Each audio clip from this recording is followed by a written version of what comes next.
This is the Giraffes Don't Eat Steak podcast, a show that brings you marketing stories, tips, hints, and much more. A treat for those who want to succeed in business or marketers who just want to learn. Hello, Alex. Hello, good morning. Good morning, I think. Yeah, lunchtime here, so Lunchtime. happy Okay. lunch. Happy breakfast. How are you? I'm very well, thank you. I am very well. And yourself? Looking forward to the weekend.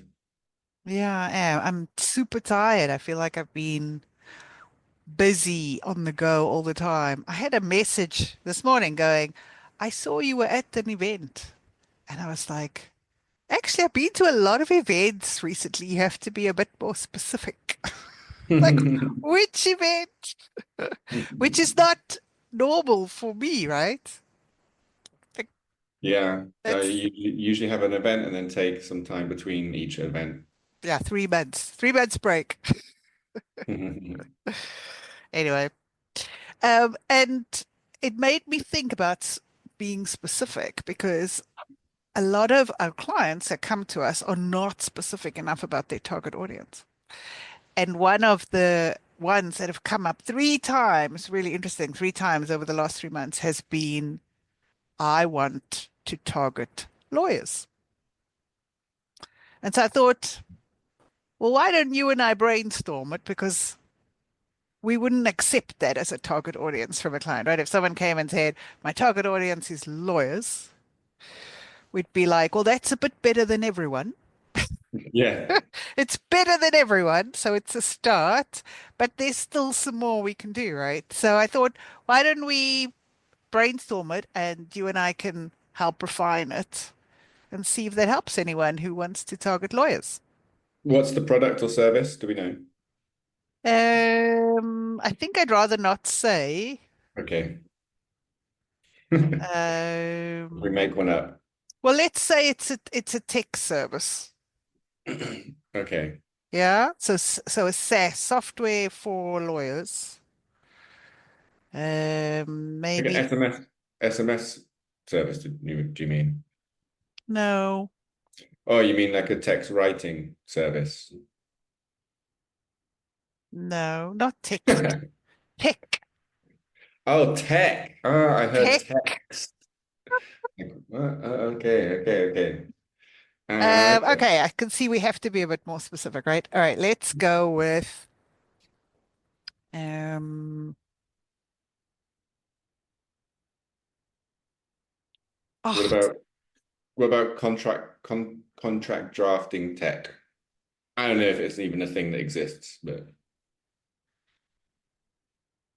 and every lawyer I know will say no, but okay, let's so let's just go with I that. don't really know anything about the lawyer market, so I don't know what lawyer tech is. Mm. Um, But anyway, I think the whole point is we don't need to know anything about the lawyer market. That's our client's job, right? Our client's job is to understand their product and mhm. understand how No, they that's help the yeah, lawyer. that's what I was referring to. I was like, I couldn't give an example of a piece of tech that's specific for Specific for lawyers. lawyers. Yeah. Uh, I suppose, I mean, if you just think generically, as in any small business, lawyers must have um, marketing software, right? They must do some marketing. Well, some lawyers do marketing, so they may have a CRM system, or they may have, oh, like the tool you and I used for a while, which was about time Hmm. logging software, so that you can schedule your billing for clients. Yeah. Or, so yeah, I mean, they're still businesses. The fact that they're lawyers is is an aside. So how about that? Hmm. Time logging software for lawyers. Let's go with that. Okay. Um, I guess there's a lot of reporting tools as well, right? Reporting. Yep. Reporting. And sorry, I've just cheated.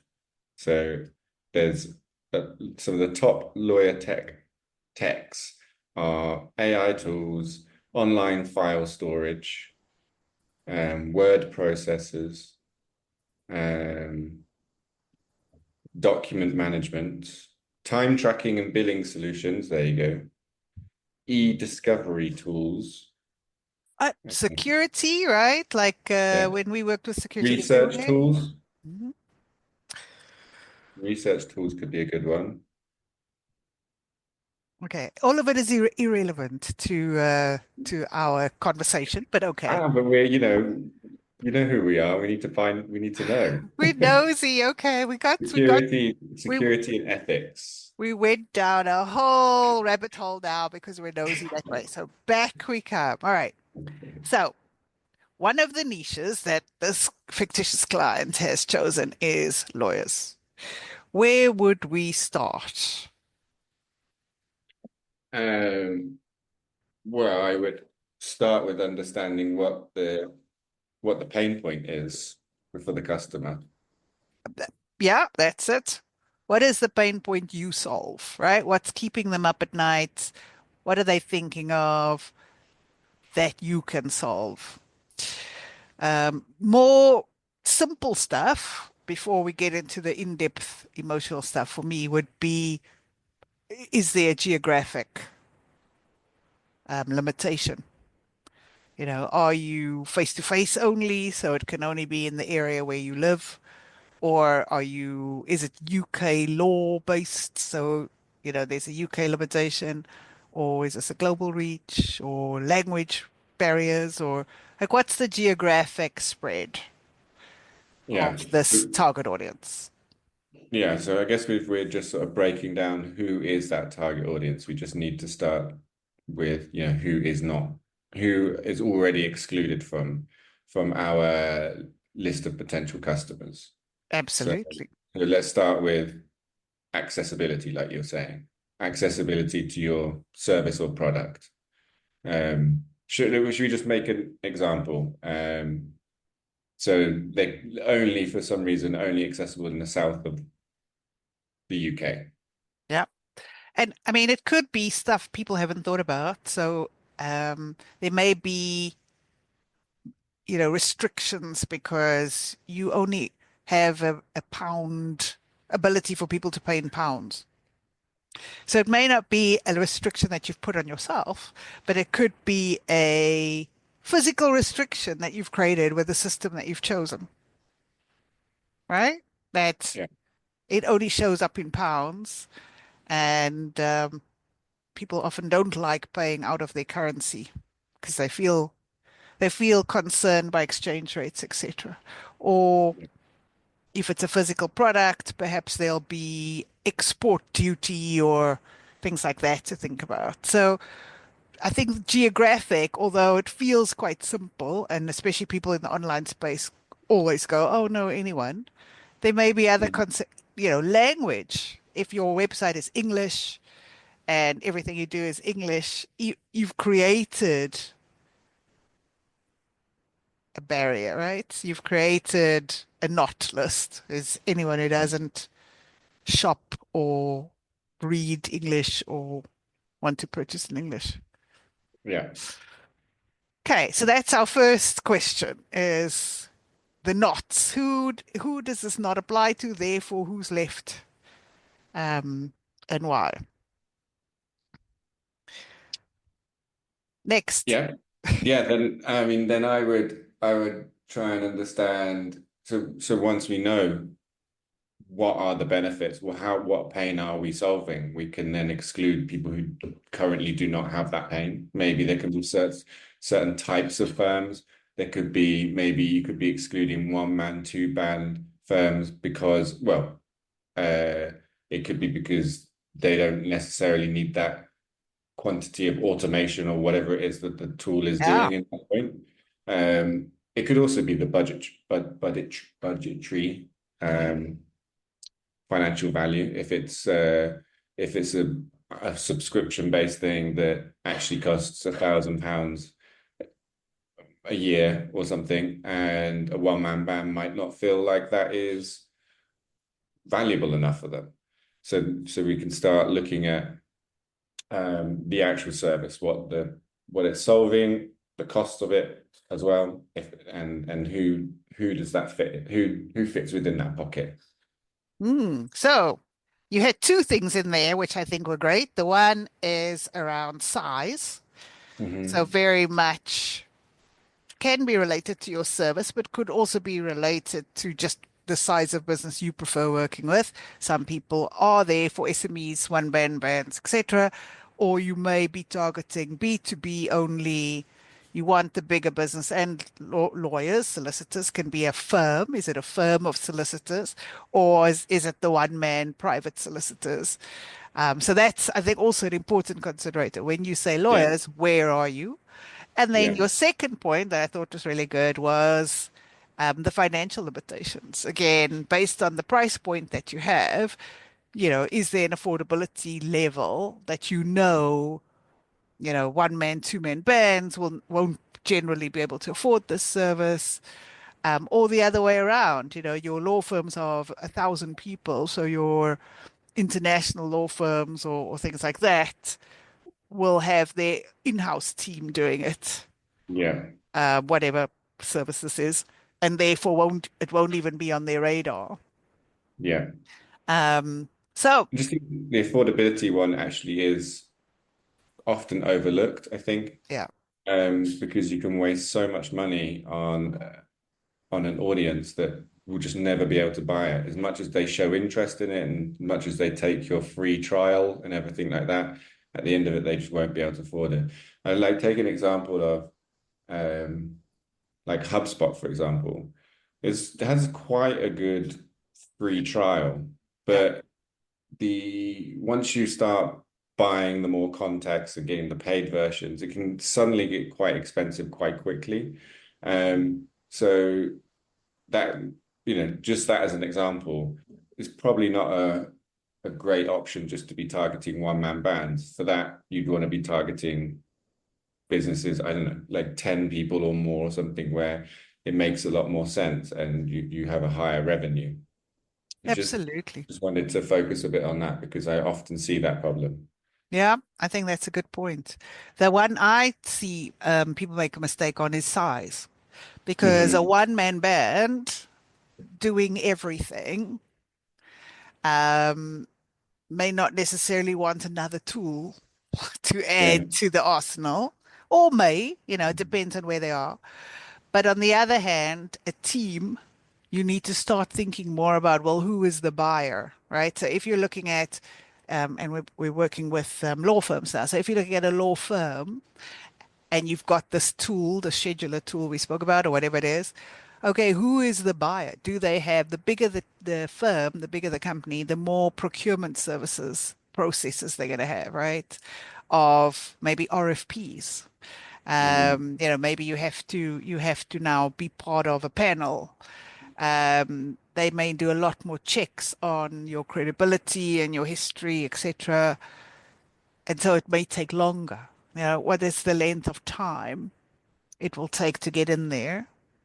So I think the size is also one people, don't really consider in terms of their targeting because the approach is different. Hmm. You wouldn't necessarily go to the owner of the law firm of 100 lawyers. They'll have an HR manager if that's the deal, or an IT manager, or they'll have different people looking at different things. Whereas if it's a one-man band, that's the everything. So you go to them. Hmm. Yeah, absolutely. Mm. And maybe, I mean, I've lumped it under size, but maybe it's a fourth point, which is buying process. Yeah, that could also. So you mean you're in that one that you're referring to the Whether it's a procurement process and they've got official RFP forms for you to yeah. fill in, or whether it's, Yeah, just the buying process. Who you speaking to has the pain point, or they may not actually be the this. decision maker in terms of the purchase, and someone who actually makes the purchase versus the person who then says yes or no. It can also be a different person to who you actually have to get get the financial sign off from. Exactly. Yeah. So making sure you understand that process in your target audience is key. I see this in insurance as well, right? People want to approach big insurance companies, but don't take the time to understand Mm. that differentiator between the user of the service versus all the different decision makers Yeah, to even get the option into the business. yeah, absolutely. No, that can be a very difficult one, especially if you're providing uh, a service. Um, as you, a lot of the time, you need to be certified by the business, right? You need to Yeah. go through all of the checks. But I Um, think it's worse if you've got a tech solution because the bigger the firm, the more they're worried about, mm, you know, about your security vulnerabilities. and vulnerability and will you let hackers into the back end and whatever. So, Yeah. I mean, not that we shouldn't all, no matter how big or small you are, be worried about that. Yeah. But generally, the bigger the firm, the more they are worried about security and Yeah. vulnerabilities, right? Yeah, that's true. That's true. Um, okay, so we've got so our exclusion list is now what have we got for our exclusion list? We've got size, we've got affordability, we've got buying process, we've got Geographic. geographic sort of accessibility, I guess, to your product or service. Um, What else? but I think that's a good starting point. I think that would be a good starting point to say, okay, well that's actually excluded quite a lot of people. I can now see who is still left in that in my bucket of people. Hmm. And now you can really understand like why do they need it? Yeah, Why do they need it? So let's say, for example, um, if it's a large firm and it's a way of kind of if your tool was to be a central tool, let's say a central documentation tool, whatever it could be a great way for keeping things consistent and having a single point of view across everything that everybody's doing, so that people aren't running around with crazy different Excel sheets and things like that. But yeah, that could be so in that case, it would be well, then that means we need to be working with people with teams who have yeah. multiple teams. So now you're matching the need. Yeah, matching the need with the characteristics of the company. Yeah, I like that. So that's a good one. The other one I thought of as you as you were talking is even if in lawyers, which is our current example, there's types, right? So you have business lawyers versus criminal lawyers Yeah, versus so so with that need, it's also to look at if there's further segmentation around the types of business. I mean, in your example, maybe there's not, but in other solutions that you provide, there may be a different need for a business lawyer versus a criminal lawyer versus whatever, right? So yeah, the types under that broad topic of lawyer, yeah.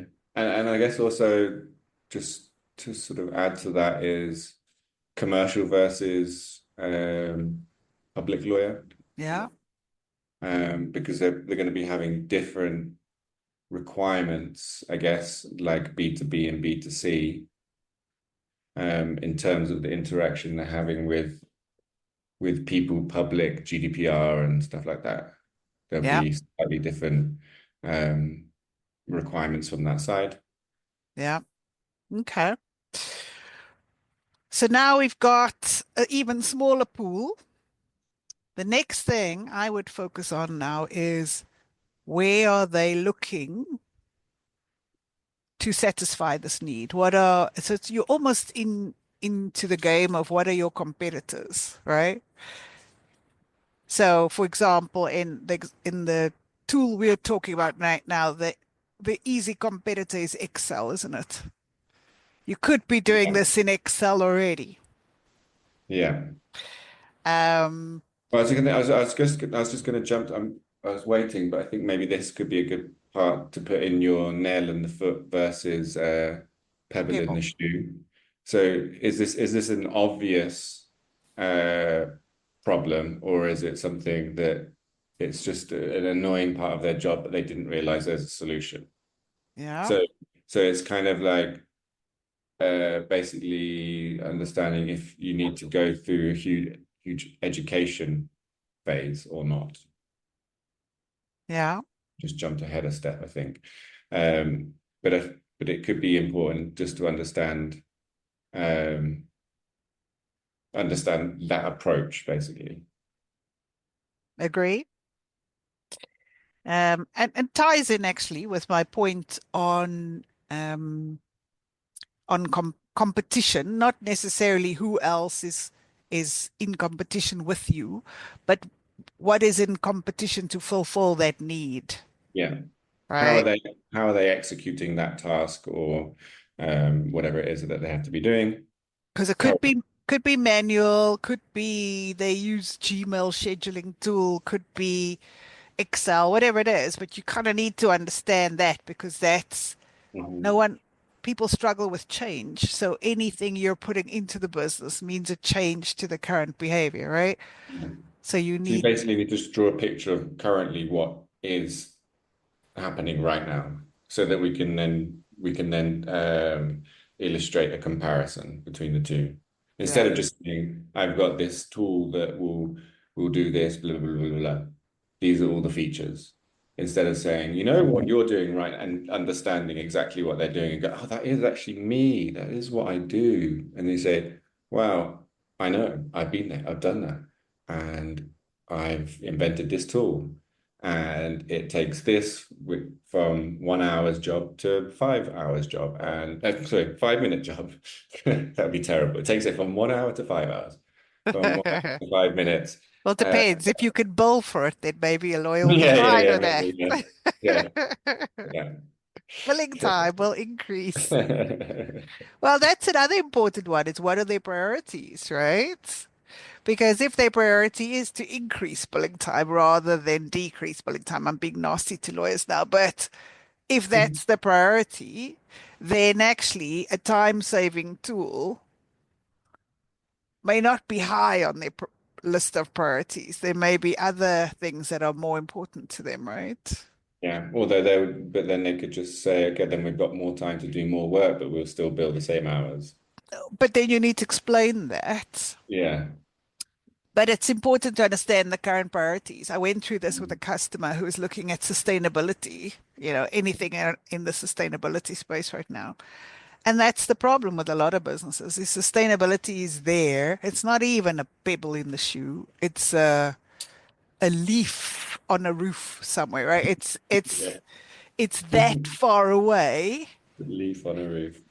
Yeah. It's if you leave it there long enough, it's going to rot and eventually clog up your drain pipe or whatever. But that could take 100 years to happen, right? Like it's that's sustainability for some businesses. But and so understanding what the priority is so that where your message will land is really important. Yeah, absolutely agree. Cool. And what I liked about what you said about what they're currently using, and then you gave that example, is a lot of what we're doing here as we drill down further and further into this niche of ours is we need to get the words right. Hmm. Whatever we're talking to them must be in their Yeah, words. language. And if you're talking, I don't know, lawyer words, so we're probably not the right people. We need to get a lawyer on to come give us some lawyer words. But if you're talking scheduling, and scheduling isn't the word they use, maybe they Mm. use another word, billing, or I don't know what it is. But this is where you have to Yeah, really know the right word because that's the word that's going to break through their auto filter, right? And which make them pay which attention. yeah, which I think which is really important for like for example when we've done workshops with clients and we've done those workshops purely to really understand the business, the people who are working in there, what their processes are, so that we can pull out terminology that they're familiar with, become them, so that they Come the recognize the client, yeah. person they're speaking to. Absolutely.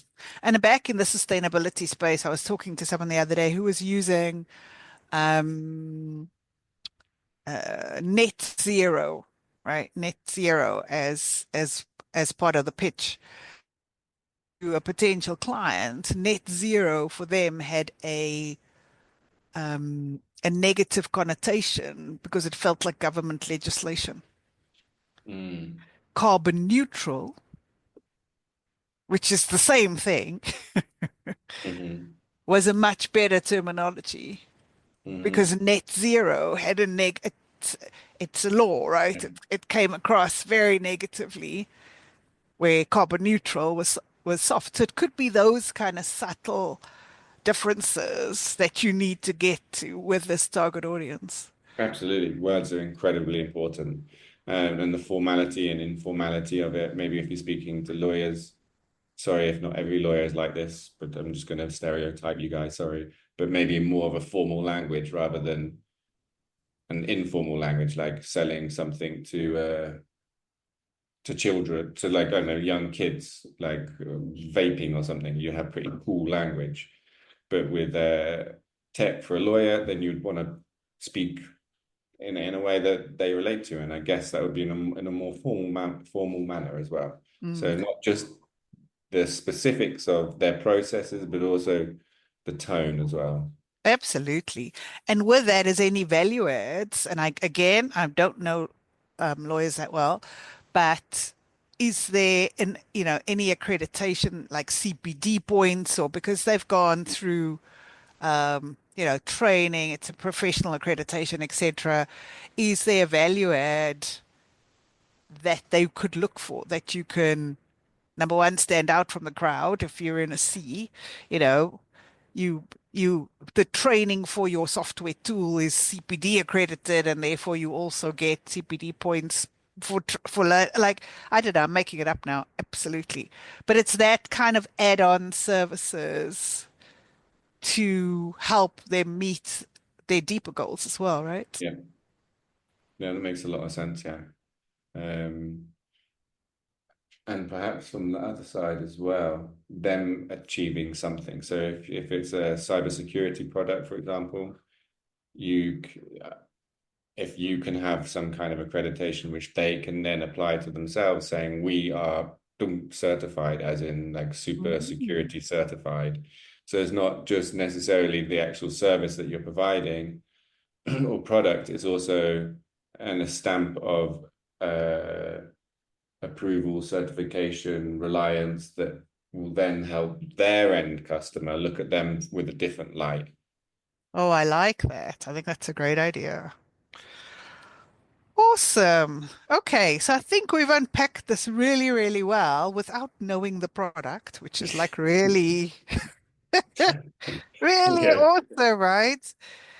But we've come up to such a really clean niche, haven't we, in terms of yeah. this lawyer clients. We know who they are, where they are, how they speak, what their need is, what type they are, if this is a nail in the foot or pebble in the shoe pane, any additional add-ons that will add value, their priorities.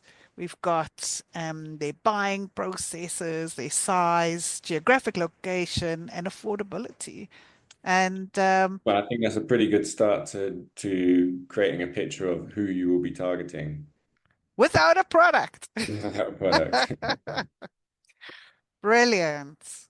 Okay, well, I think that's a really good example for anyone who wants to do lawyers. Make sure you go through all these steps, but actually for any target Yeah, I client. was going to say that that's actually pretty applicable across everybody. In fact, I think that's applicable across everybody.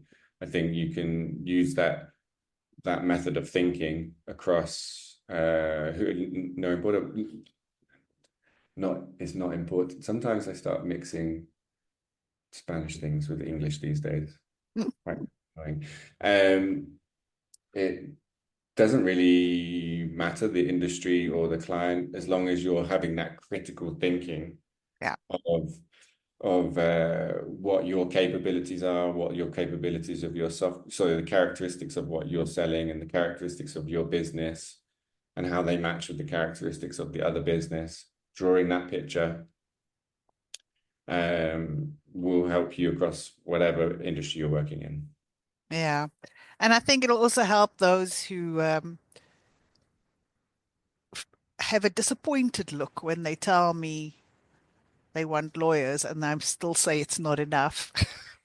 It's definitely better than saying Yeah, everyone. Okay. So, but you get a prize for not saying everyone, yeah, but there's more to do. If you really yeah. want to hone your message, if you really want to get clear on how you help and who you target, there's Mhm. more to do. So, Yeah. And I guess also just a way of maybe helping somebody to think or to realize that there are different types of lawyers. I mean, I've been working with lawyers recently, unfortunately, with the situation with my apartment, which went in flames. yeah, Uh, but going through that process, I realized there's a hell of a lot of different types of lawyers, and not only different different industries like criminal, retail, or property or anything. With it, so within property, there's still a load of different types of lawyers, which means that if you as a customer have to sift through different types of lawyers or whatever to find the right one who's specific to you, that means that if you're selling something to a lawyer, you've also got to understand that, use that example, as there's going to be a huge number of people that you different types of lawyers that you can that will be interested in your product because they have different expertise, they have different ways of working, they have different setups, they may be more online or they may be more offline, they may be more old school, they may be more new school. There's huge varieties of different types of businesses and people within one industry. absolutely. And the more you know, the more you hone, the better your message will be. And you don't have to pick one. You can pick three or five or seven, but understand that the message to each will be different, Yeah, right? exactly. And you, Exactly. you need to do the drill down work on each one. Yeah. So I guess also it's like we're not saying like no, you can never target these people. Da, da, da, da. You can target whoever you like as long as you have the right product and service for that type of person And message. and message. Yeah, exactly. Message. Brilliant. Awesome. Well, that was fun. We haven't done a joint target market identification for I think almost a year now was when we did our last one. So that was fun, Alex. We have fun doing that. That was good. I enjoyed it. I was a bit panicked at the beginning when we didn't have a product. It did feel weird, didn't it? But It feel weird. actually, we didn't need a product. We Yeah, it still only got felt weird it. because normally we have a product, and so this Yeah, was just something new, but we adapted. we did. Well, thanks for that. And we will maybe next time we'll try another target segment and see if it's the same questions. Cool. Looking forward to it. Awesome. See you later. All right. See you later. Bye bye. Bye. That wraps up this episode of Giraffes Don't Eat Steak. Thanks for joining us. I hope you found value in our discussion and got some new ideas to apply to your own business. Tune in next week for another round of marketing insights and inspiration. If you enjoyed this episode, please leave us a review and subscribe on Apple Podcasts, Spotify, or wherever you listen to podcasts. We appreciate you listening. Catch you next time on Giraffes Don't Eat Steak.